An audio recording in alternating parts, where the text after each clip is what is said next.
Bonsoir à tous, bienvenue sur Géopolis Télévision.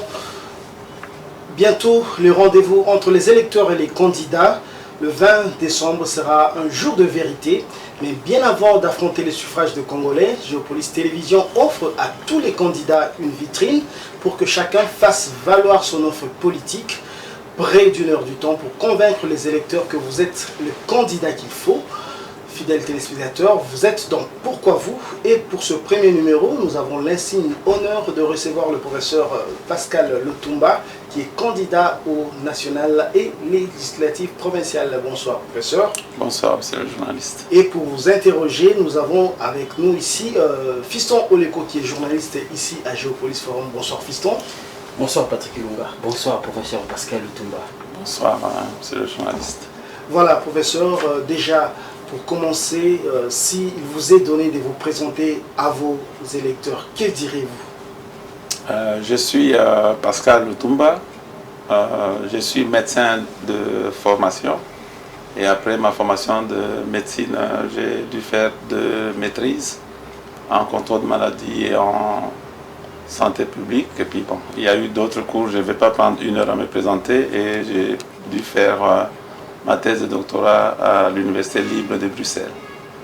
C'est ce que je peux dire. Je suis professeur à l'Université de Kinshasa et aussi dans d'autres universités, bien sûr, l'Université de Mbandaka, de Bujimaï, mais aussi à l'ISTEM Kinshasa et ISTEM Bujimaï.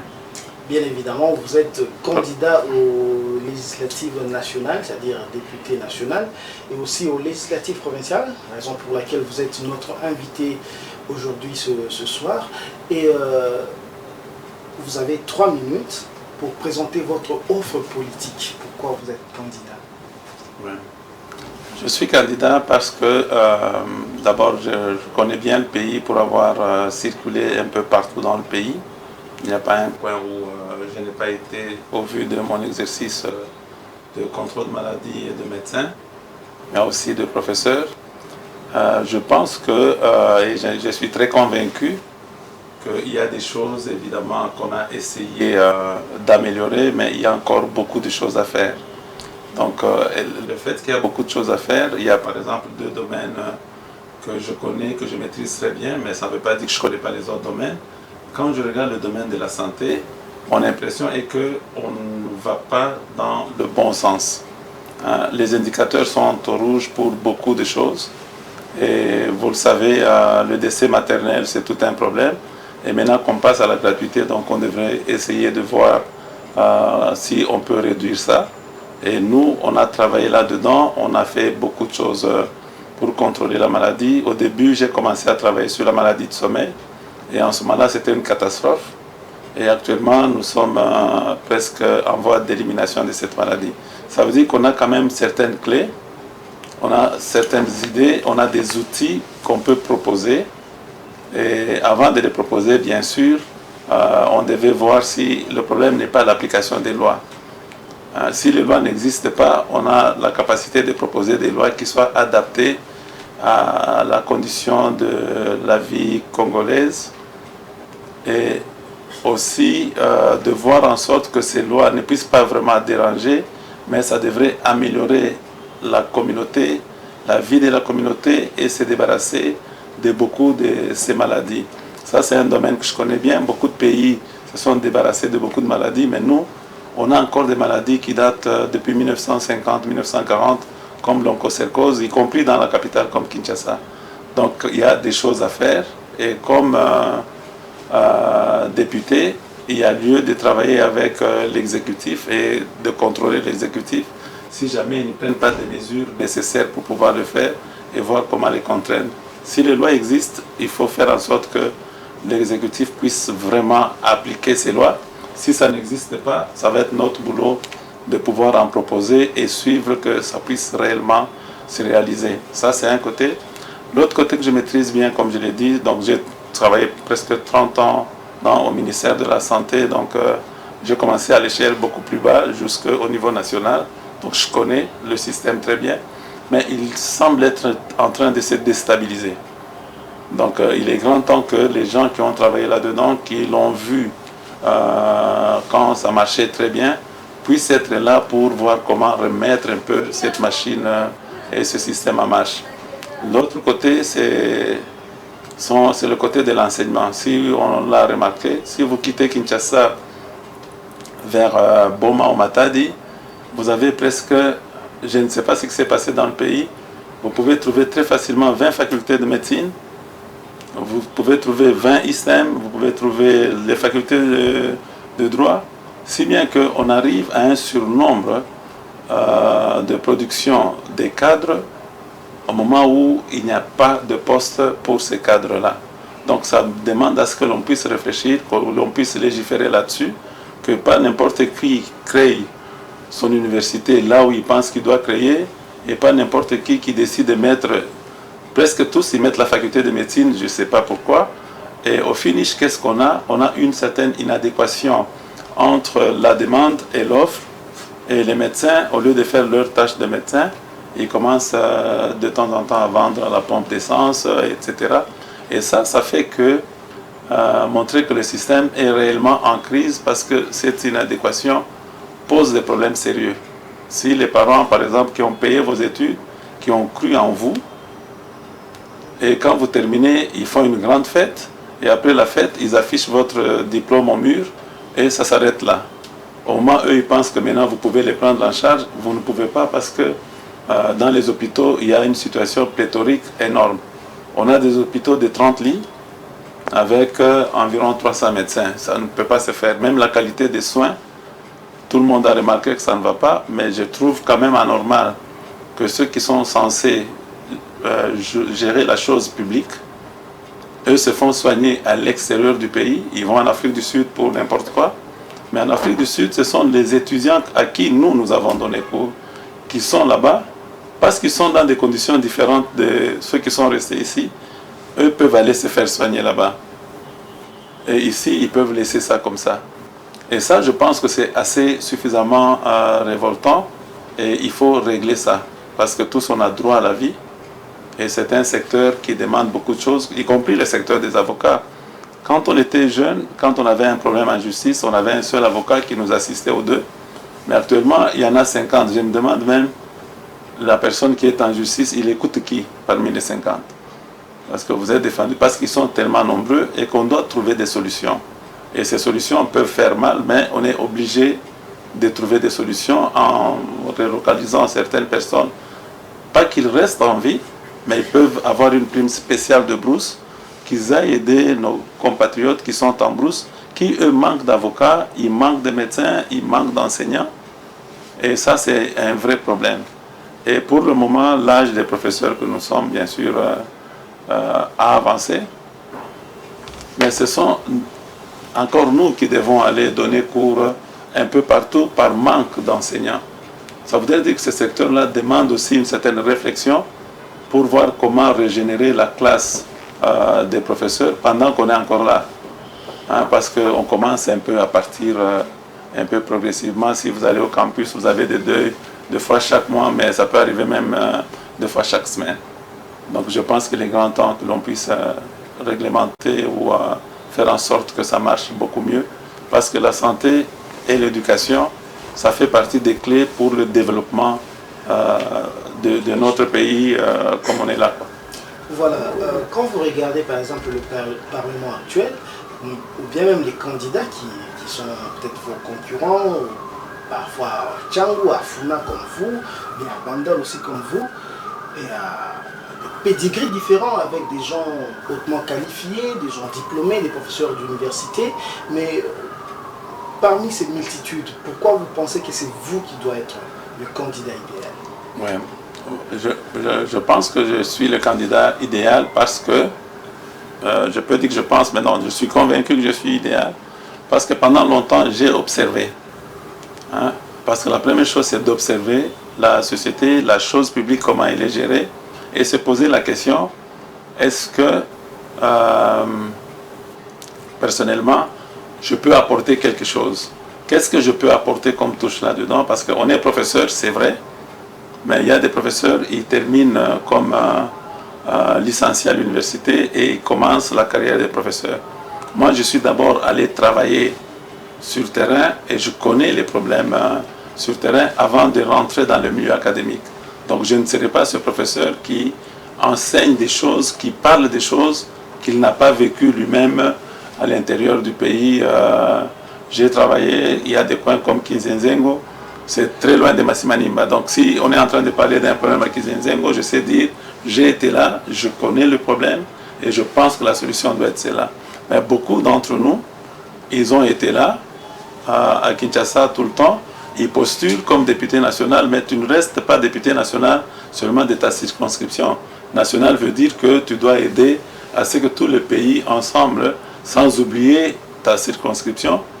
La mienne c'est Funa où je suis le numéro 243. Ça tombe un peu juste parce que ça, c'est pas un hasard quoi. C'est le code de notre pays 243. Donc ça voudrait dire que je dois regarder Funa très très bien, mais aussi le pays tout entier. Mais ceux qui nous ont précédés, on n'a pas vu pendant une période assez longue que les choses ont changé, à part peut-être les 2-3 dernières années où le président Félix Tshisekedi a essayé de mettre vraiment de la vitesse pour que certaines choses changent, mais on ne l'a pas vu. Et on trouve encore dans la population des gens qui commencent à se poser la question qu'on a critiqué Mobutu, mais il a même mieux fait que d'autres qui sont là. Et je pense que je ne pense pas que je vais être... je ne suis pas capable de dire de mauvaises choses de mes collègues, mais je pense que je suis assez mieux placé pour avoir passé 20 ans à Bandalungwa, dans la commune de Bandalungwa, donc je connais cette commune. Pour avoir passé ces 20 ans dans la Funa, donc je connais ma circonscription, mais j'ai l'avantage aussi de comparer. J'ai été dans plusieurs pays africains, j'ai été en Belgique pendant un bon bout de temps et aux États-Unis. Donc en regardant ce qui se passe là-bas, donc je peux apporter une touche spéciale. Mais souvent ce qui arrive, c'est que beaucoup de gens qui ont vu, qui ont étudié même là-bas, quand ils reviennent ici, ils se tropicalisent trop vite. Et moi, je ne me suis pas tropicalisé. Par contre, je suis arrivé à l'université de Kinshasa, pour vous donner juste un exemple. Quand je disais aux gens, je pense qu'on peut former des professeurs à 32 ans, 36 ans. Ils ont dit non, ce n'est pas possible, parce que moi j'ai trouvé des chefs de travaux qui avaient 20 ans, 25 ans, et je me posais la question, comment est-ce possible? Et quand je l'ai fait, même mes propres assistants, bon maintenant ils sont professeurs, je ne peux pas dire assistants, il y en a qui sont déjà professeurs ordinaires, donc on est au même niveau. Ils se sont étonnés que c'est faisable. Et je l'ai fait, et mon chef de département, c'est quelqu'un pour qui j'ai encadré pour sa thèse de doctorat, donc je peux faire les choses différemment. Et je peux changer les choses parce que je suis engagé, pas comme politicien, comme on le dit, la politique politicienne. Je reste avec un côté technocrate qui me permet de réfléchir sur la chose publique. Et évidemment, je suis aussi en politique pour combiner les deux. Et je pense que beaucoup d'entre nous, beaucoup de nos collègues sont plus politiciens et ils ont oublié le côté technocrate qui est assez nécessaire pour résoudre les problèmes que les communautés ont et pour mieux gérer la chose publique. Et vous avez aussi le côté expérience de terrain pour avoir vécu les réalités de tous les jours pendant 30 ans, vous avez dit tout à l'heure. Et vous êtes candidat pour Bandal, c'est le numéro 20. Numéro 20, et que ça tombe... le candidat président Tshisekedi, candidat président sortant, et 243 pour la Funa. Fiston Ojoko. Professeur Pascal Lutumba, et le travail d'un député national, on le sait, mais aussi d'un député provincial, c'est contrôler l'exécutif national ou provincial, c'est aussi proposer bien évidemment des lois. Selon vous, en République démocratique du Congo, quelle est la priorité dans la mission d'un député national? Je pense que la grande priorité pour moi, c'est d'abord écouter et voir ce qui ne marche pas. Donc le député national doit savoir, comprendre quels sont les problèmes, quelles sont les situations négatives qui se passent dans les communautés. Une fois qu'il a compris ça, il doit commencer à réfléchir quelles sont les solutions possibles des solutions qui sont efficientes, c'est-à-dire il y a des choses qui ne coûtent pas trop cher, mais qui sont efficaces pour résoudre ces problèmes-là. Ce qui manque, c'est souvent, on n'a pas analysé la situation correctement, le député n'a pas regardé la situation correctement et essaie d'aller faire une loi, mais quand on rentre en arrière, on va trouver qu'il y a 5 ans, cette loi avait été même promulguée. Donc la priorité, c'est de rentrer, chercher s'il y a des lois qui peuvent résoudre ces situations négatives. Alors on va faire en sorte que l'exécutif puisse mettre en place ces lois-là, pour que la communauté s'améliore. Mais là où il n'y a pas de loi, il serait grand temps, parce que vous connaissez la situation négative, vous connaissez la misère de la population, vous avez la possibilité maintenant de dire avec les moyens qui sont mobilisés par le gouvernement, où est-ce qu'on doit les canaliser, parce que vous en connaissez les priorités, quoi. Alors si moi je dois parler quelle est la priorité des priorités pour le moment en RDC comme député, c'est vraiment regarder un peu toutes ces lois, parce que à chaque session parlementaire, on vote des lois. On en vote toujours et on ne sait pas, on les applique à quel moment. On vote la loi budgétaire, qui est une loi qu'on doit respecter, mais à la fin de la journée, personne ne respecte cette loi et on vote encore de nouveau l'année qui suit la loi budgétaire. Donc on fait ces budgets pour qui et pourquoi, si on ne peut pas les respecter. Je pense que ça, c'est une des priorités. Quand je prends la santé, par exemple, on peut voter un budget de 5% pour la santé, ce qui est déjà très peu. Mais quand vous allez regarder combien on a libéré, c'est 0,5%. Ça voudrait dire que l'on n'a pas fait ce que même le peu qu'on a prévu de faire n'a pas été fait, parce que les députés ont oublié leur rôle de contrôle de l'exécutif afin que ces choses puissent se faire. Et il y a une certaine déconnexion entre la population et les députés aussi. Ça, c'est une priorité, parce qu'ils ne comprennent pas ce qui se passe là. Une fois qu'ils sont votés, ils quittent leur milieu, ils y rentrent de temps en temps, ou alors après 5 ans pour demander encore d'être votés.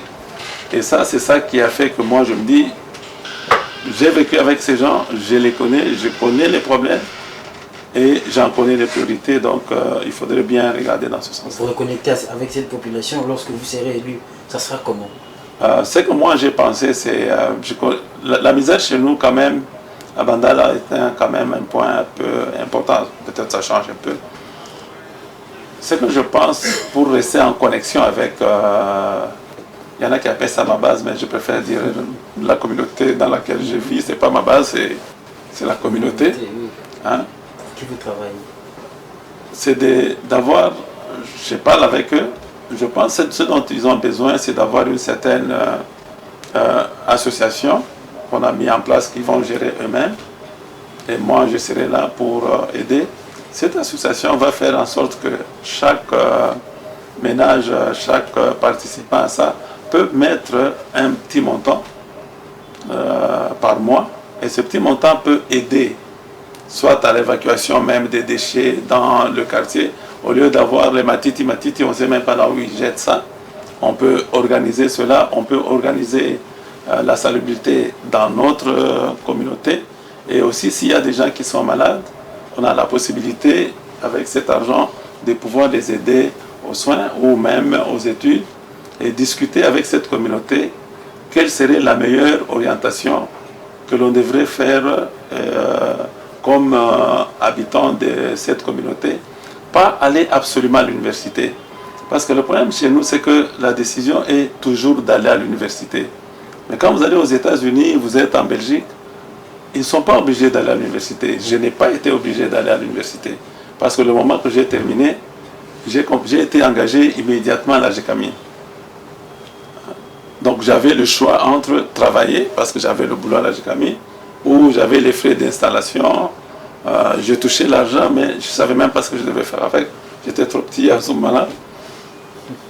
Et puis l'inscription de l'université est venue par lettre. Maintenant, j'avais la lettre de l'université et j'étais engagé où je travaillais. Mes amis ont dit, en tout cas, nous, on reste travailler. On ne voit pas qu'est-ce qu'on va aller faire à l'université. Et moi, j'ai dit, bon, ok. Ma mère m'a dit, non, moi j'ai toujours rêvé d'avoir un enfant qui est médecin. J'ai dit, mais mon père a dit, non, non, ça ne va pas. tu dois retenir toutes les maladies et tous les médicaments, tu n'as qu'à continuer à travailler ici. Ça se fait quoi? Et là, vous voyez, on discutait autrement, mais actuellement, on ne discute même plus. L'enfant termine, il va à l'université. Mais il va faire quoi à l'université? Parce qu'il n'y a rien à faire après les études secondaires. Donc, il faudrait renforcer le côté des études professionnelles, de sorte que les gens peuvent travailler. Il y a beaucoup qui ne veulent même pas aller à l'université. Mais ils y vont parce que c'est le système veut absolument ça. Et les parents veulent avoir des universitaires, mais ils ne se rendent pas compte que ces universitaires restent chez eux à la maison et ne font rien d'autre. Est-ce que c'est ça qu'on veut produire comme pays? Là, on aura toujours des problèmes. Et pour être engagé, tout est pléthorique actuellement dans la fonction publique, mais aussi en privé. Ça devient beaucoup plus difficile et les gens restent au chômage, avec comme conséquence, quand ils ont 45 ans, quand vous avez votre fille qui a 45 ans, votre garçon qui a 45 ans, qu'est-ce qu'il fait? Vous ne pouvez pas l'interdire de sortir, vous ne pouvez pas lui parler comme un enfant. Et quand elle tombe enceinte, vous commencez à gérer vos propres petits-fils dans votre maison et vous allez continuer à faire ça jusque quand? Et à Badalouba, c'est un phénomène qui est assez répandu où vous avez les grands-parents qui avaient acheté la maison ONR et avec le temps, les enfants sont restés et ils mettent au monde là-bas, ça continue et vous avez des parcelles où vous trouvez facilement 20, 30 personnes. Et quand ils sont nombreux comme ça, on ne peut pas s'étonner que certains d'entre eux n'ont pas bénéficié d'un encadrement beaucoup plus correct, beaucoup plus serré de ces parents-là, surtout des grands-parents parce qu'ils relâchent un peu. Et on s'étonne du phénomène Kuluna. Et le phénomène Kuluna est en train de déranger. Donc là aussi, il faudrait voir qu'est-ce qu'il faudrait faire entre le législatif, l'exécutif, mais aussi l'appareil judiciaire. Parce qu'on ne peut pas vivre pendant 18 ans avec un phénomène Kuluna qui est en train de s'étendre partout. Et on est en train de regarder, on est en train de fuir tous. Et personne ne peut dire non, on en a marre. Comment on peut légiférer cela?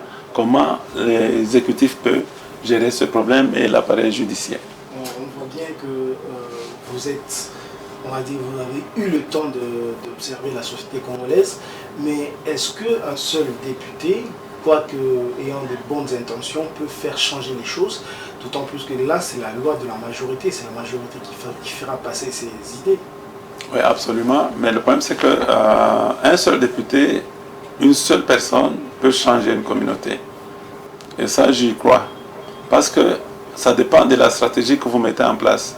Vous n'allez pas être député seul, vous allez être d'abord dans un groupe parlementaire, vous devez les convaincre, vous devez avoir cette capacité de convaincre vos collègues députés dans votre propre groupe parlementaire et commencer à porter ça au Parlement et essayer d'avoir des arguments qui doivent convaincre. Parce que si on n'arrive pas à vous comprendre pour résoudre un problème, par exemple le problème des Kuluna, ça voudrait dire qu'on n'est pas nécessaire au pays. On ne peut pas dire qu'on peut résoudre le problème des Kuluna et on sort de là 5 ans après, on dit encore j'ai un peu réduit un tout petit peu, mais il reste encore un tout petit peu encore. Non. On doit pouvoir convaincre d'abord les collègues. Comme la Bible dit ceci, si tu ne peux pas convaincre les gens dans ta maison, n'ose pas aller dehors. Il ne faut pas aller prêcher dehors quand chez toi tu ne peux rien faire. Non, je commencerai par le Parlement. Hein, et on doit discuter correctement au Parlement parce que c'est quelque chose. Le problème sécuritaire, beaucoup de gens se disent c'est un problème de l'Est. Non, c'est un problème aussi à Kinshasa. Si vous demandez combien de gens ont été attaqués, que nous on a vu à l'hôpital, y compris même des professeurs d'université, il termine son cours à 19h, on lui coupe l'oreille par les Kuluna. Ça c'est quand même quelque chose d'assez grave, quoi. Il est allé pour enseigner nos propres enfants et ce sont nos propres enfants qui lui coupent encore l'oreille. On ne peut pas vivre dans une société comme ça. Donc on a des arguments, on a des exemples, en commençant par le Parlement lui-même, avant de pouvoir aller vers l'exécutif ou l'appareil judiciaire, parce qu'on a la capacité d'interpeller tous les ministres et même on peut interpeller les gens de l'appareil judiciaire pour pouvoir expliquer pourquoi rien ne s'est fait dans ce domaine-là. Ça, c'est le rôle du député de pouvoir agir comme ça, au niveau provincial et au niveau national. Professeur Pascal, vous avez ici parlé justement qu'il faut vérifier s'il y a des lois qui ne sont pas appliquées pour le faire appliquer au niveau de l'exécutif national. Mais en observant la société congolaise, est-ce que nous avons des lois qui manquent? Quelles sont les lois là qui manquent pour la République démocratique du Congo? Si vous voulez ma réponse très directe, on a voté suffisamment de lois. Hein? C'est l'application qui est le problème. Si vous vous rappelez bien, on a roulé ici à Kinshasa sans ceinture de sécurité.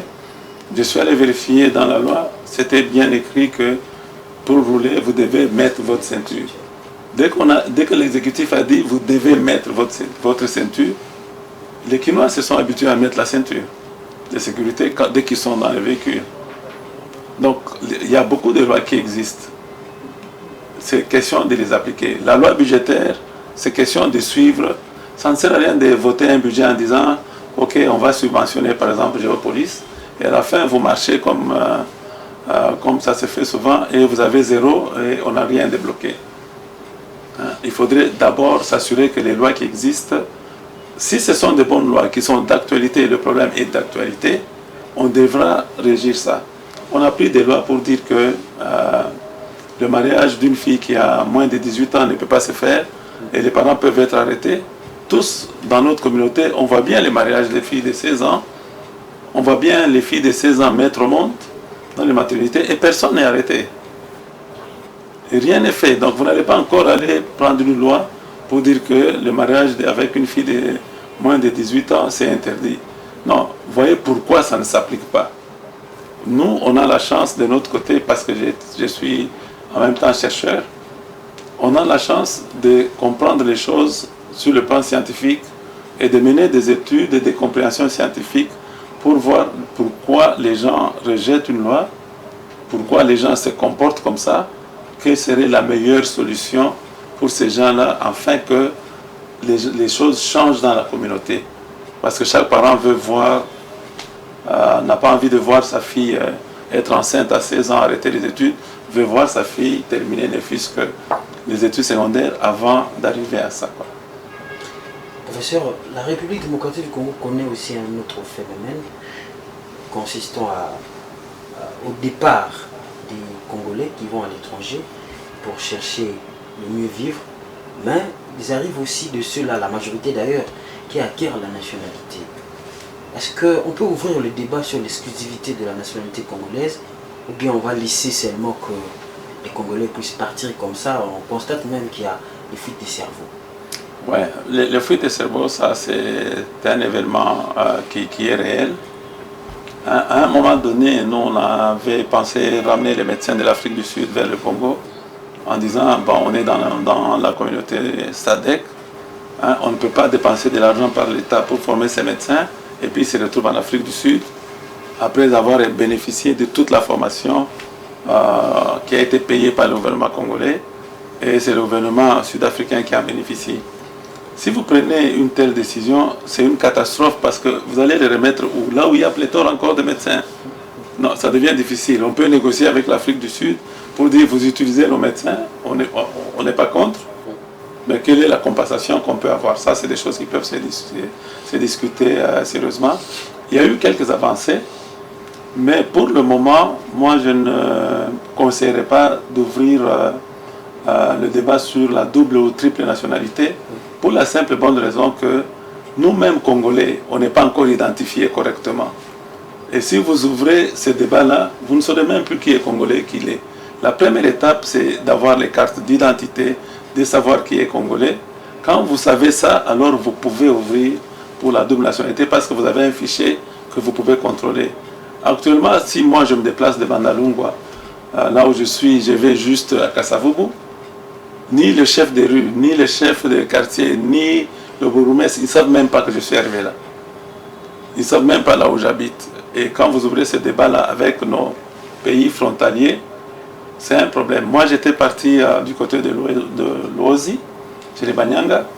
Alors, j'étais avec un Belge au marché, et puis je lui ai dit, est-ce que vous savez que vous êtes au Congo-Brazzaville? Il a dit, comment je suis au Congo-Brazzaville? Il dit, vous voyez ce village? Il est partagé entre les deux. Et les gens, pour eux, ils sont du même village. Mais il y a une partie qui est du Congo-Brazzaville et l'autre côté qui est du Congo-Kinshasa. Vous avez ce problème du côté avec Brazzaville. On a le même problème quand vous êtes en Puerto, du côté de la Zambie. Il faut qu'on vous dise que maintenant là, vous êtes en train d'aller vers la Zambie, vous devez revenir ici.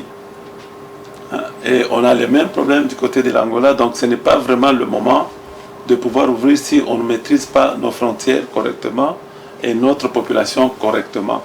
Une fois que cela est maîtrisé, c'est bien possible de pouvoir ouvrir ces débats correctement.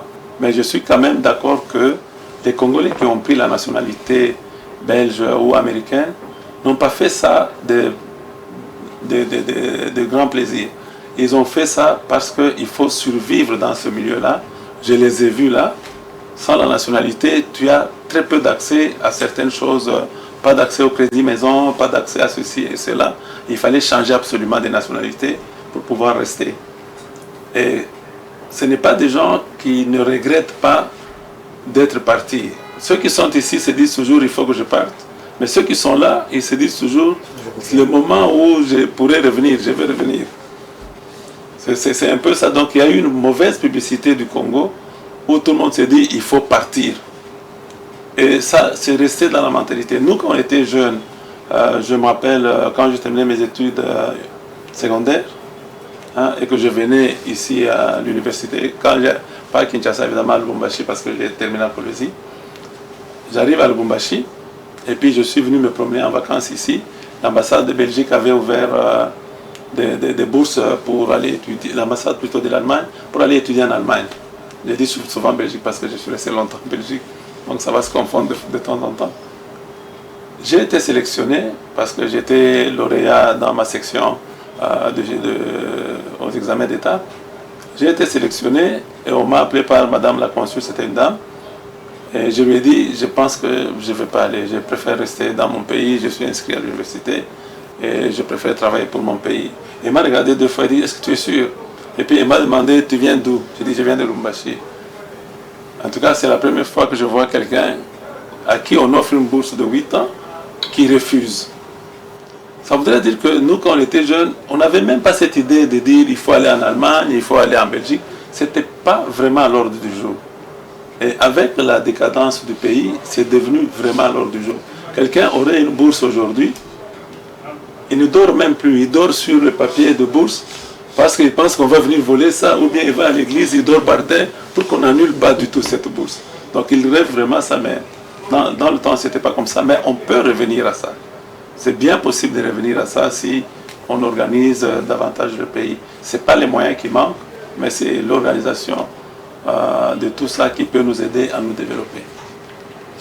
Voilà, professeur, dans l'opinion publique, il y a un débat permanent sur le train de vie des institutions, du Parlement y compris.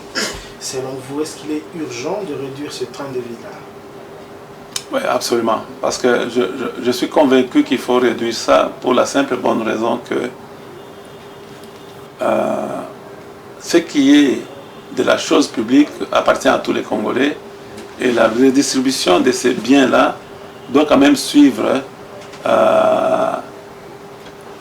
les différentes classes de la population congolaise.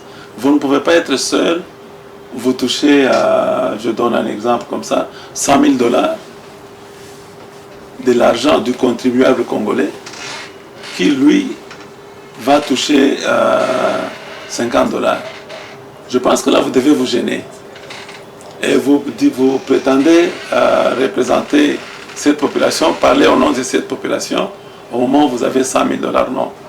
Et vous pouvez aller vous faire soigner en Europe quand vous tombez, juste vous avez mal au genou, vous partez avec votre famille en business, mais les gens de votre communauté, quand ils tombent, ils ne savent même pas aller au centre de santé. Et ça, je trouve que ce train de vie doit être absolument réduit. Il y a beaucoup de pays qui l'ont fait. Et dans ces pays-là, vous verrez des gens, quand on lui dit, est-ce que tu peux être notre candidat député, il dit non, non, jamais. Parce qu'il est totalement illogique d'être parlementaire, de toucher 100 000 $, et le professeur d'université qui vous a formé touche 1 500 $ ou 2 000 $ ou 2 fois 1 000 $. En ce moment-là, ça commence à poser des problèmes et on peut croire que le prof d'université, il postule pour quitter ces 1 500 et pour aller toucher 21 000. On ne croit même pas à son intégrité, à son intellect pour aller résoudre les problèmes. On pense que non, il suit l'argent.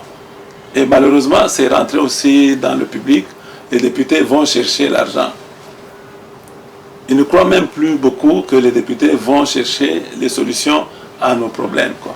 Et je pense qu'on doit inverser ce paradigme absolument, quoi, et réduire le train de vie. Le jour où ça sera réduit, il y a des pays comme le Botswana qui a fait ça. Ils ont dit quel est le niveau pour être député. On a dit non, le niveau secondaire, pas de problème.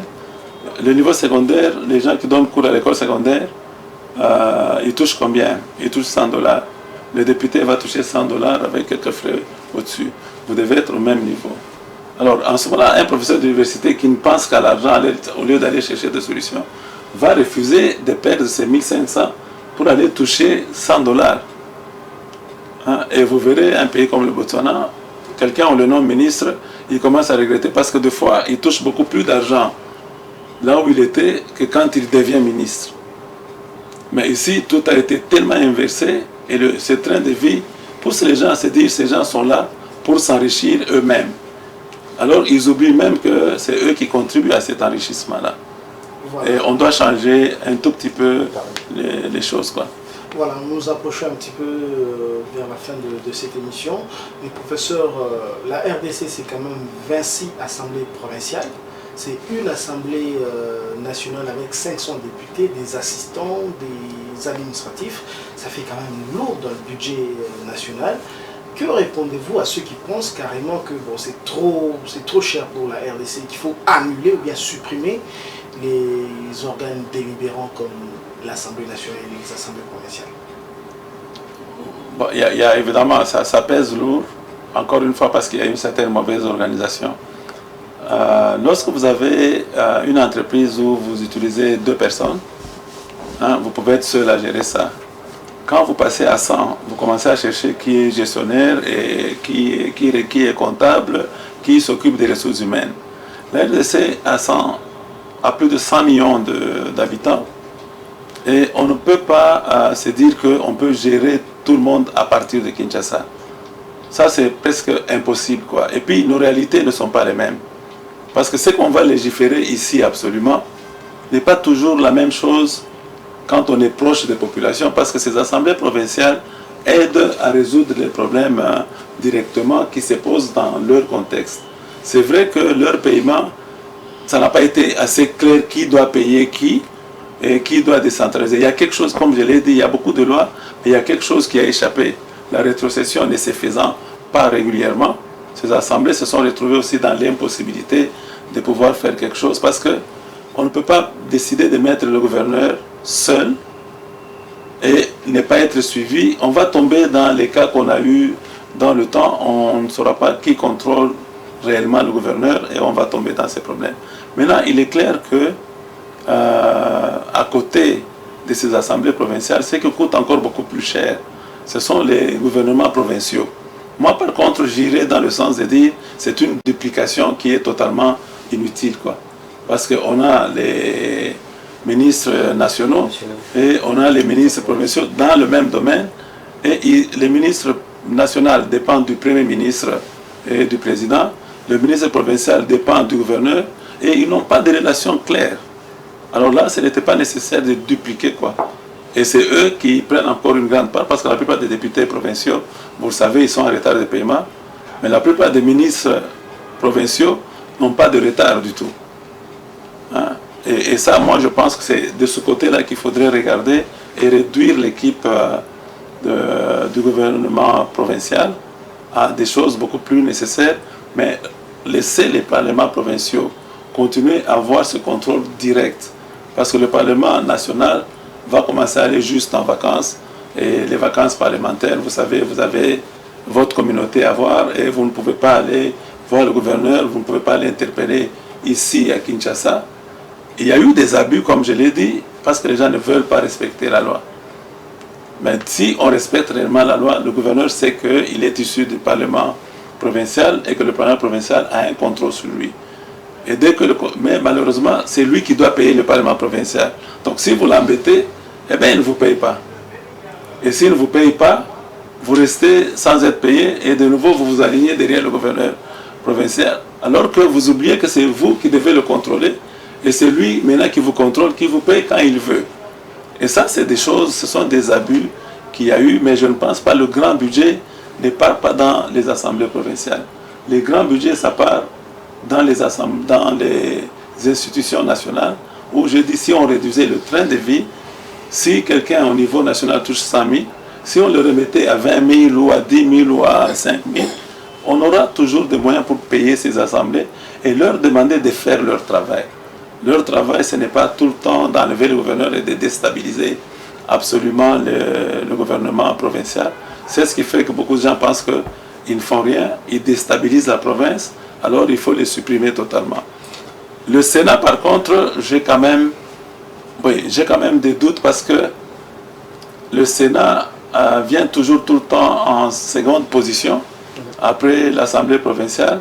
Et même quand ils votent la loi, l'Assemblée nationale plutôt, même quand ils votent la loi dans des termes différents et qu'ils n'arrivent pas à s'accorder avec l'Assemblée nationale, de toute façon, c'est l'Assemblée nationale qui prime. Alors c'est un dédoublement qui est totalement, pour moi, inutile. S'il y a quelque chose qu'il faut supprimer, c'est par contre le Sénat et laisser le contrôle local se faire de ce gouverneur-là, parce que sinon on va avoir une dérive. Voilà, une toute petite question, ce sera la dernière pour ma part en tout cas. Quel regard portez-vous, c'est vrai que vous l'avez dit un peu, hein, portez-vous sur le travail des assemblées provinciales? Il y en a qui pensent que bon, ces assemblées ont été beaucoup plus des éléments perturbateurs que autre chose dans les provinces. Est-ce que vous direz aussi la même chose? Pour certaines provinces, il y a eu des perturbations. Comme je l'ai dit, on ne respecte pas la loi, on fait les choses à la hâte.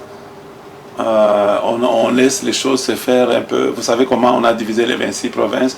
Donc on a dit, ok, la loi, la constitution le dit, on y va. On ne s'est pas préparé, on n'a pas préparé correctement quel est leur rôle. Et ces gens qui sont, par exemple, à Boende, il se réveille, il est dans l'Assemblée provinciale, et il pense qu'il doit tout au gouverneur. Il oublie même que le gouverneur devrait dépendre de lui et qu'il doit défendre la population. Et c'est là que les perturbations ont commencé. Parce que si on ne vous paye pas pendant 6 mois, bon, vous allez perturber celui-là qui doit vous payer. Et il y a aussi des gouverneurs, évidemment, qui ont été un tout petit peu gangsters, qu'il fallait absolument, probablement, les enlever. Mais vous ne pouvez pas tout le temps trouver des gens qui sont gangsters. Ça, c'est là où ça a compliqué un peu. Mais je suis persuadé que en les maintenant et en les réorientant correctement dans leur mission, on devrait arriver, surtout avec le projet comme les 145 territoires, c'est à eux de suivre les territoires dans leur milieu pour comprendre est-ce qu'on est en train de le faire correctement, oui ou non. Parce que si vous devez les suivre à partir de Kinshasa, quand est-ce que vous allez arriver à Buta? Vous avez envoyé l'argent à Buta, personne ne le contrôle, et vous arrivez là 6 mois après, on n'a jamais rien fait. Vous allez poser la question à qui? Il faut les réorienter dans leur travail, quoi. Voilà, Fiston Leko pour votre dernière. Professeur, j'ai une dernière question. Nous sommes en pleine campagne électorale. Campagne électorale, c'est pas seulement pour les députés nationaux ou provinciaux, mais c'est aussi pour le président, pour les candidats président de la République. Et pendant ce temps, nous avons un président de la République qui est en fonction, qui veut remplir pour un deuxième mandat. Je veux un peu savoir un peu votre position. Le chef de l'État en place, s'il vaut le reconduire, ça sera pourquoi? S'il ne faut pas le reconduire à la tête de la RDC, ça sera pourquoi? Ouais, moi je pense que il faudrait le reconduire pour des raisons assez simples. Ça dépend du regard qu'on a d'où l'on vient. Le Congo vient quand même de beaucoup trop loin. Et s'il faut le reconduire, c'est que vous pouvez, avec des exemples très simples, hein, on a fait 5 ans, on n'a pas eu de coupure d'Internet. Beaucoup de gens ne se réalisent pas ça, qu'on avait des coupures d'Internet chaque fois qu'il y avait une petite marche, quoi. On a fait 5 ans, pas de coupure d'Internet. Avec une certaine liberté d'expression, on a fait, les années avant, les journalistes étaient arrêtés, tabassés, etc. Ça s'est beaucoup réduit, quoi. Il a fait beaucoup d'efforts, et moi qui viens de l'intérieur, hein, je suis souvent à l'intérieur, j'ai vu les écoles construites, j'ai vu des maternités construites. Tout n'a pas été fait, bien sûr, mais il y a eu beaucoup de réalisations.